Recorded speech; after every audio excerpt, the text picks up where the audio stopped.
لوگوں سے عزتیں تلاش کرتے ہو تو وہ کیا تمہیں عزت دیں گے؟ وہ تو کل اچھا کہتے ہیں، پرسوں برا کہنے لگ جاتے ہیں۔ لوگوں کے سامنے گڈ بک میں آنا چاہو گے تو وہ تو سویرے تمہارے بارے میں کچھ کہیں گے، شام کچھ اور کہیں گے۔ اپنی روحانی زندگی آباد کریں، اپنے مسلح کو وقت دیں، اور دنیا سے چھپ کر اس موبائل کو بند کر کے اور اپنے آپ سے بھی چھپ کے اور تنہا ہو کے چھپا کے سارا کچھ اپنے آنسو اپنے رب کی بارگاہ میں پیش کریں، اس کے حضور حاضری دیں۔ سنو نا ترمذی کی حدیث، اور اسے یاد رکھنا، نبی پاک علیہ السلام نے فرمایا اپنے دکھ لوگوں کے سامنے نہ بیان کرنا، سیٹھوں نوابوں کو نہ بتاتے پھرنا، دنیا داروں کے سامنے جا کے نہ رونا کہ میں تکلیف میں ہوں۔ فرمایا اگر دنیا داروں کو دکھ بتاؤ گے رب تمہیں کبھی غنی نہیں کرے گا۔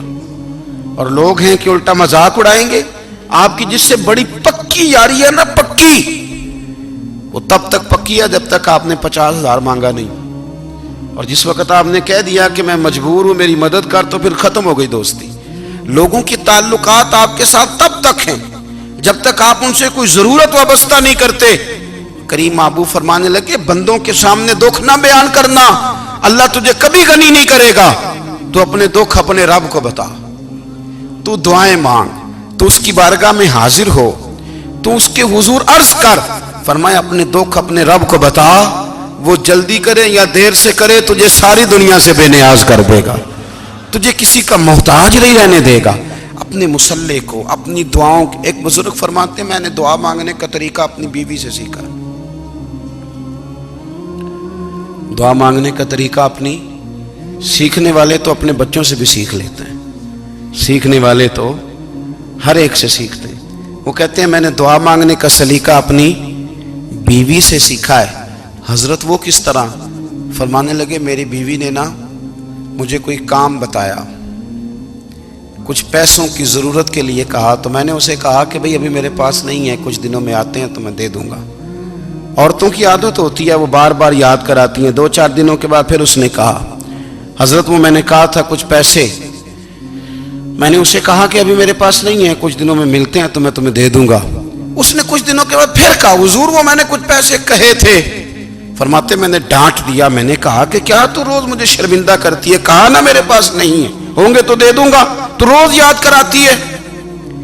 فرماتے ہیں اس نے پہلے تو میری ڈانٹ کو سہا، پھر میرے سخت جملوں نے اس کی آنکھوں میں آنسو پیدا کر دیے، پھر اس نے اپنے آنچل میں اپنے اس دکھ کو سمیٹا، اور پھر اس نے ایک جملہ کہا تو میں رو پڑا، اور مجھے اپنے رب سے مانگنے کا طریقہ آ گیا۔ مجھے کہنے لگی حضرت جی آپ نے ڈانٹ دیا میں نے سہ لیا، پر آپ ہی میرے شوہر ہیں، بتائیں نا آپ سے نہ کہوں تو میں کس سے جا کے کہوں۔ فرماتے ہیں میں رو پڑا، اور میں کھل کے رویا، اور میں تڑپ کے رویا، اور پھر میری سسکیاں بند گئیں۔ تو مجھے کہنے لگی آپ کو کیا ہوا؟ میں نے کہا مجھے بھی دعا مانگنی آ گئی ہے، جب میں اسے کہوں گا نا اللہ تو ہی میرا رب ہے، میں تجھ سے نہ کہوں تو میں کس سے جا کے کہوں؟ میں کیوں کسی بندے سے سوال کروں؟ میں کیوں کسی دنیا دار سے کہوں؟ میں تیرے بندوں کا، نیک بندوں کا وسیلہ لے کے، تیرے محبوب کی غلامی لے کے تیری بارگاہ میں آیا، تجھ سے نہ مانگوں تو کس سے مانگوں؟ سمجھ آ گئی ہے؟ جب میں اس رنگ میں مانگوں گا تو پھر رب میرے اوپر بڑا ہی فضل فرمائے گا، وہ میرے اوپر بڑی رحمت کرے گا، وہ میرے لیے آسانیاں کرے گا۔ عزیز دوستو ہم اس طرح کرنے لگ گئے ہیں کہ ہم نے نا اپنے تعلقات پر اعتماد کرنا شروع کر دیا ہے۔ میرے تعلقات بہت ہیں، ہم نے اپنی دولت پر اعتماد کرنا شروع کر دیا ہے، میرے پاس دولت بہت ہے۔ ہم نے اپنے علم پر، اپنی شہرت پر اعتماد کرنا شروع کر دیا ہے کہ میرے پاس فلاں چیز بہت ہے۔ یاد رکھنا جب بے نیاز اپنی صفت بے نیازی دکھاتا ہے تو بڑی بڑی دولتوں والے مجبور نظر آتے ہیں۔ بھائیو جب انسان کا رشتہ اپنے مالک کے ساتھ ہوتا ہے پھر تو غم بھی کچھ نہیں کہتے، پریشانیاں بھی کچھ نہیں کہتی، پھر تو زندگی صبر والی، پھر تو زندگی توکل والی، پھر تو زندگی بھروسے والی، پھر انسان اپنے آپ کو رسوا نہیں کرتا، دنیا داروں سے امیدیں اس کی ختم ہو جاتی، امیدیں اللہ رسول سے لگا لیتا ہے، مضبوط ہو جاتا ہے، مضبوط، طاقتور ہو جاتا ہے، خوددار ہو جاتا ہے، باوقار باعزت ہو جاتا ہے۔ حضرت بہلول دانا رحمت اللہ علیہ بیٹھے تھے تو ہارون رشید حج کر کے آ رہا تھا، تو رستے میں حضرت شیخ سے ملاقات ہو گئی تو السلام علیکم کے بعد کہنے لگا حضور کوئی حکم ہو تو بتائیے گا. تو حضرت بہلول دانا فرمانے لگے تیرا رب کون ہے؟ اس نے کہا اللہ. تو فرمایا میرا کون ہے؟ کہا اللہ. فرمانے لگے تو بڑا ہی بیوقوف ہے، کیا تو یہ سمجھتا ہے کہ رب ہارون رشید کو تو دے گا اور بہلول دانا کو بھول جائے گا؟ تیرا بھی وہی رب ہے، میرا بھی وہی رب ہے. اس نے اگر تجھے دے کے آزمایا ہے تو ہو سکتا ہے مجھے نہ دے کے آزما رہا ہو. جب اس کی حکمت کے تقاضے ہوں گے تو عطا کرے گا اور دے گا. تو جا اپنا کام کر.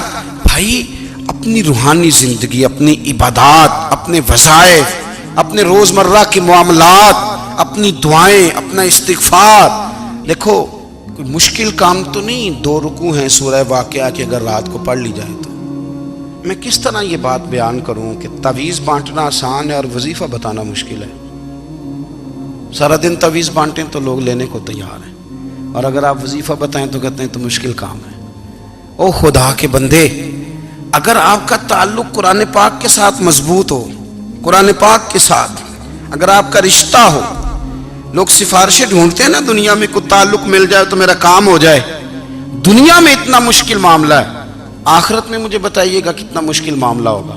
میرے نبی پاک صلی اللہ تعالی علیہ وسلم نے فرمایا جو لوگ سورہ ملک پڑھا کرتے تھے نا، سورہ ملک، یہ سورت ملک قیامت میں ان کی سفارش کرے گی، اور اس طرح کرے گی کہ کہے گی اے اللہ یہاں اس بندے کو جنت میں داخل کر دے یا مجھے قرآن پاک سے علیحدہ کر دے.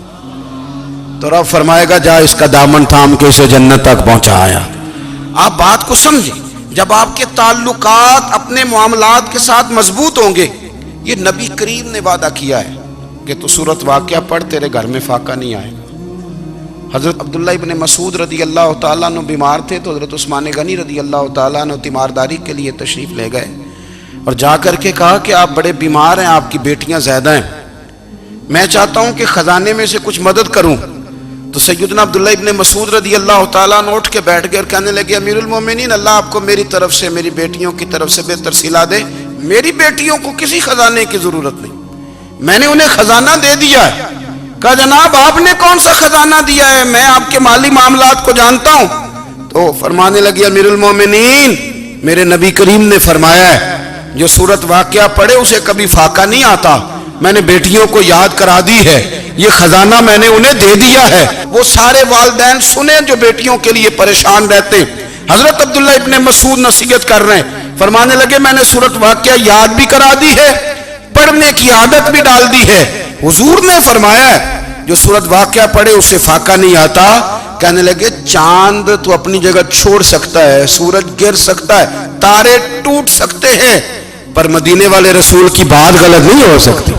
حضور نے فرمایا فاقہ نہیں آئے گا تو انشاءاللہ کبھی بھی نہیں آئے گا.